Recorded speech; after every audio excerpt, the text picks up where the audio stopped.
Hello बच्चों, online गुरु में आप सबका स्वागत है। आज हम फिर उपस्थित हुए हैं एक वीडियो के साथ। ये वीडियो हमारी कोर्स 6 यूनिट 1 पुरुषत्व और नारीवाद ये टॉपिक है। इसके पहले की वीडियो हमने अपलोड किया है इसी टॉपिक से रिलेटेड, जो कि था पितृसत्ता। पितृसत्ता क्या है, पितृसत्ता की विशेषताएं कौन कौन सी है, इसे हमने विस्तृत रूप से चर्चा करके अपलोड किया है। जिन भी बच्चों ने देखा नहीं है वो देख लीजिएगा। तो हमारा आज का हमारा टॉपिक है पुरुषत्व और नारीवाद, मैस्कुलिनिटी एंड फेमिनिज्म। ये हमारा टॉपिक है और जिसका आज हम डिटेल से डिस्कशन करेंगे और अच्छी तरह से समझेंगे भी। तो चलिए बच्चों, अब हम स्टार्ट करते हैं अपना टॉपिक। सबसे पहले हम समझेंगे पुरुषत्व की अवधारणा, कॉन्सेप्ट ऑफ मैस्कुलिनिटी। ये इसकी अवधारणा क्या है, पुरुषत्व है क्या। सबसे पहले इस चीज को हम समझेंगे। जैसा कि आपको स्क्रीन पर दिख रहा है, पुरुषत्व शब्द दो शब्दों के योग से, पुरुष प्लस त्व, दो शब्द के योग से बना है। इसका मतलब क्या होता है, इससे तात्पर्य पुरुष से है और जो त्व पीछे लगा है वो त्व प्रत्यय जाति सूचक है। वो जाति को सूचित करता है। अर्थात इसका मतलब क्या होता है, इसका मतलब है कि पुरुष के गुणों से संपन्न होता। अगर हम पुरुषत्व से तात्पर्य समझे तो पुरुषत्व का तात्पर्य है, पुरुषत्व अर्थात है कि पुरुषों के गुण से संपन्न होता। यानी कि हमारे समाज में पुरुषत्व के लिए जो भी गुण का निर्धारण किया गया है, या हम जो भी सोचते हैं कि पुरुष मतलब ये गुण इनमें होना अनिवार्य है, तो उन सारे गुणों से संपन्न हुआ व्यक्ति पुरुष, उसे हम पुरुषत्व की संज्ञा देते हैं। अब आगे हम देखें कि हमने कह तो दिया पुरुषत्व में कौन कौन से गुण होना चाहिए। तो सबसे पहले हम देखते हैं, जैसा कि आपको स्क्रीन में दिख रहा है कि पुरुष के गुणों से, यानी ये जो पुरुषत्व है ना, पुरुष के गुण होना, पुरुषत्व, ये पुरुषत्व का प्रतीक है कि उसमें पुरुष के गुण है। तो ये पुरुष के गुण होना ये पुरुषत्व का प्रतीक है, एक संबल है। ठीक है, ये गुण ही उनके संबल है। उसके बाद हम देखें, पुरुषत्व का अर्थ कठोरता और साहस से भी होता है। यानी ये हम गुण भी इसको कह सकते हैं। ठीक है, गुण भी कह सकते हैं कि कठोरता किस में पाई जाती है, कठोरता पुरुष में पाई जाती है। साहस, हम ये मानते हैं कि पुरुष है तो उसमें साहस भी होना चाहिए।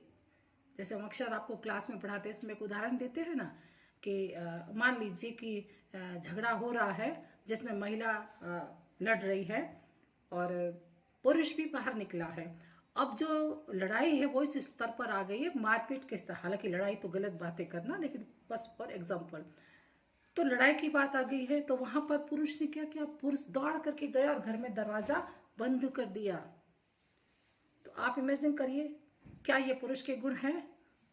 तुरंत वहां से कमेंट्स आ जाएंगे। क्या कमेंट्स आएंगे कि अरे ये तो पुरुष है, पर इनको चूड़ियां पहन लेनी चाहिए। क्यों पहन लेनी चाहिए, क्योंकि उसमें साहस नहीं है। वही साहस महिला दिखा रही है, समाज तुरंत कमेंट्स पास करेगा। क्यों करेगा, क्योंकि जो हमने पुरुषत्व की अवधारणा लिया है उसमें साहस होना जरूरी है।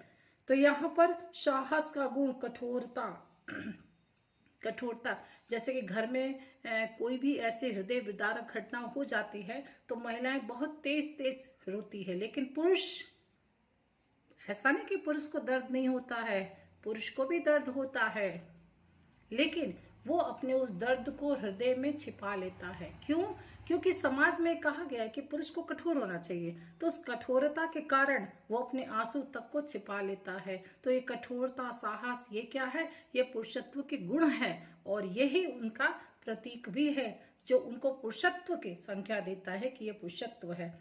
ठीक है, तो अब इसके आगे हम देखते हैं कि इस अवधारणा में व्यक्ति स्वयं को श्रेष्ठ समझता है। अब इसमें क्या है कि जब यहाँ पर पुरुषत्व की बात आती है तो पुरुषत्व में वो स्वयं अपने आप को श्रेष्ठ समझता है कि मैं ही श्रेष्ठ हूं, और स्वतः ही उनमें ये गुण आ जाती। क्यों, जब हम पुरुषत्व की अवधारणा की बात करते हैं तो सारे जब गुण उनमें पाए जाते हैं तो उनमें स्वतः ही स्वयं को श्रेष्ठ समझने का भाव उत्पन्न हो जाता है। ठीक है, तो ये बच्चों यहाँ पर जो हमने देखा है ये पुरुषत्व की अवधारणा है। हमको लगता है कि आपका यहाँ पर क्लियर हो गया। अगर कोई कंफ्यूजन है तो आप कमेंट्स बॉक्स में जरूर लिख दीजिएगा। ओके, अब हम आगे देखते हैं नारीवाद की अवधारणा। ठीक है, यहाँ पर क्या है, नारीवाद की अवधारणा, कॉन्सेप्ट ऑफ फेमिनिज्म। इसके पहले हमने पुरुष की अवधारणा देखा, अब हम नारीवाद की अवधारणा देखते हैं। नारीवाद की अवधारणा, नारीवाद अर्थात नारी के गुणों से संपन्न होना। यानी यहाँ पर समाज ने जो भी मानक तय किया है, नारी में जो भी गुण होना चाहिए वो सारे गुणों से युक्त होना, उन सारे गुणों से संपन्न होना ही नारीवाद कहा जाता है। ये नारी का प्रतीक है कि उसमें नारी के गुणों की विशेषता होनी चाहिए, नारी के गुण उसमें होने चाहिए। दूसरा क्या है, अब आप कहेंगे मैम गुण कौन कौन से, तो जैसे कि कोमल है, धैर्य है, स्नेह है, ये जो सारी चीजें हैं ये क्या है, ये महिलाओं के गुण हैं कि वो सहनशील है, धैर्य है, उसके अंदर स्नेह है? तो ये सारी चीजें जो है, दयालु है, ये सारी चीजें क्या है, ये सारी चीजें महिलाओं में कहा गया है कि ये सारे गुण महिलाओं में होना चाहिए। जुबान में भी मिठास हो, प्रेम से जुबान निकले तो प्रेम से, तो ये सारी क्या है, ये सब चीज है कि जो महिला में, नारी में ये गुण होना चाहिए। अब हम देखें नारीवाद के विशेषता।